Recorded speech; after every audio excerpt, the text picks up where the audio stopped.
28 get cancelled, minus, so 196 minus 112 is equal to how much? 84C. 84C. ಇಲ್ಲಿ minus ಇದೆ, ಇಲ್ಲೂ minus ಇದೆ, ಎರಡು ಗೆಟ್ ಕ್ಯಾನ್ಸಲ್ ಏನಾಗುತ್ತೆ? ಪ್ಲಸ್ ಆಗುತ್ತೆ. therefore C is equal to 2 divided by 84. 2 divided by 84. therefore you will get 0.023. C is equal to how much? C is equal to 0.023. C is equal to 0.023. Okay, yes.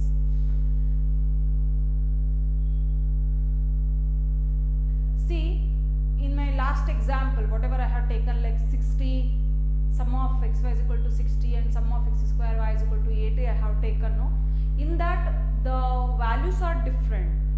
In that the values are not correct. Therefore we got minus value there. Usually C will not be minus, it should be, we'll get plus value only. So this one is the right problem, therefore we got right values, like C is equal to 0.023. C is equal to 0.023. Okay, yes. So we got C here, and what we have to do, put C in equation number 5. Put C in equation number 5. Equation 5 ಏನಂತ ಹೇಳ್ತಾ ಇತ್ತು? Equation 5 is 87 is equal to 7A plus 28C. So C value ಎಷ್ಟಿದೆ? 87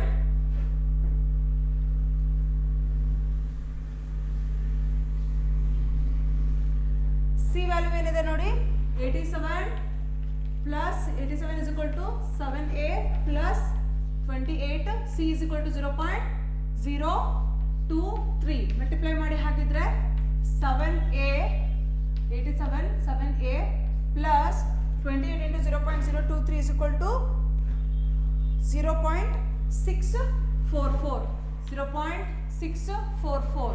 so ಹಾಗಿದ್ರೆ 7A ಈ ಕಡೆ ಬರ್ಕೊಳ್ಳಿ, 87 ಈ ಕಡೆ ತಗೊಳ್ಳಿ. So this will be, or else you can write 87 plus ಇದೆ ಅಲ್ವಾ, ಈ ಕಡೆ ಮೂವ್ ಮಾಡಿ, minus 0.644 is equal to 7A. So ಇಲ್ಲಿಗೆ 87 minus 0.644 is equal to 86.356. 86.356 is equal to 7A. So 86.356 divided by 7 is equal to A. So find out A value. A is equal to 12.34. Therefore A is equal to 12.34 is equal to A. So A ಸಿಕ್ಕಿದೆ. A value is equal to 12.34. B value is equal to 0.023. Sorry, C value is equal to 0.023. B value is equal to 1.428. So we got A, B and C. So what is the next step? We have to substitute all these constant values, A, B, C constant values in the equation. Your equation is your quadratic equation. Then you will get trend equation. So therefore the trend equation is, therefore the trend equation is, the trend equation is, the trend equation is, the trend equation is y cap a plus bx plus cx square alva. A is equal to how much? A is equal to 12.34, right? A is equal to 12.34 plus B is equal to 1.428 8x plus C is equal to 0.023 x square. In case ಏನಾದರೂ question ಅಲ್ಲಿ estimation ಕೇಳಿದ್ರು ಅಂದರೆ, so estimate the production for the year 2009 ಅಂತ ಹೇಳಿದ್ರು ಅಂತ ಅನ್ಕೋಣ. Estimate the production for the year 2009. So 2009ಗೆ x value ಏನಾಗುತ್ತೆ, that will be 4. X value ಏನಾಗುತ್ತೆ, 4 ಆಗುತ್ತೆ. Example I am telling. For example, estimated production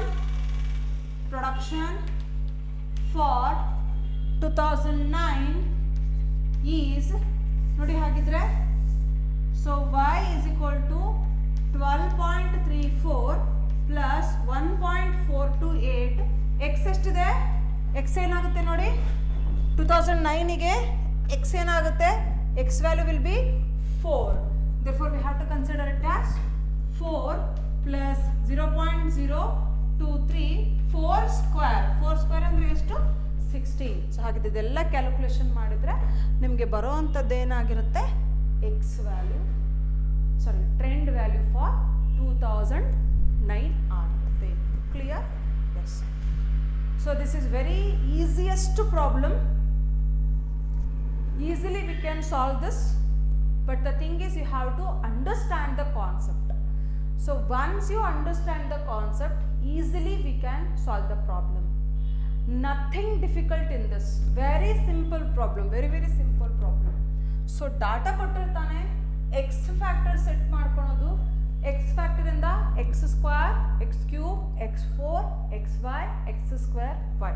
so ಇದಿಷ್ಟು ಫೈಂಡ್ ಔಟ್ ಮಾಡ್ಕೊಂಡಾದ್ಮೇಲೆ the trend equation is, ಅಥವಾ the parabolic equation is, write down the equation and then 3 normal equations ಬರ್ಕೊಳ್ಳಿ.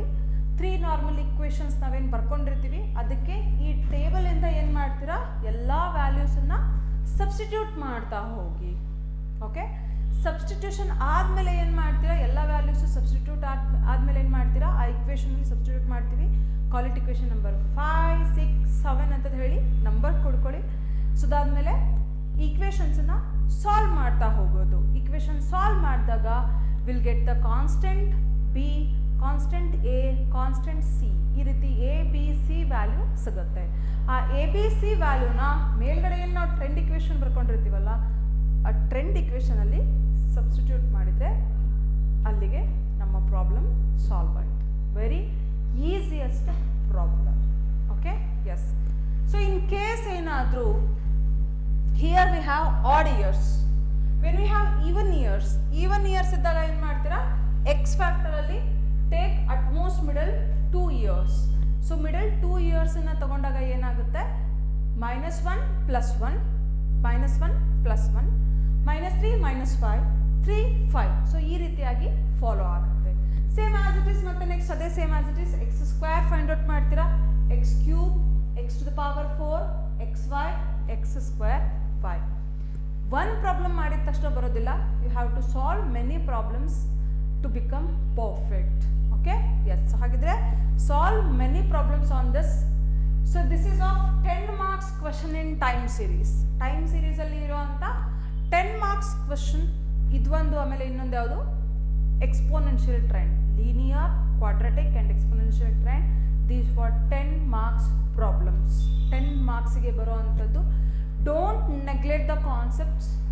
Try to understand the concepts. These are very easiest concept and very interesting concepts ಅಂತ ಹೇಳ್ಬೋದು, right?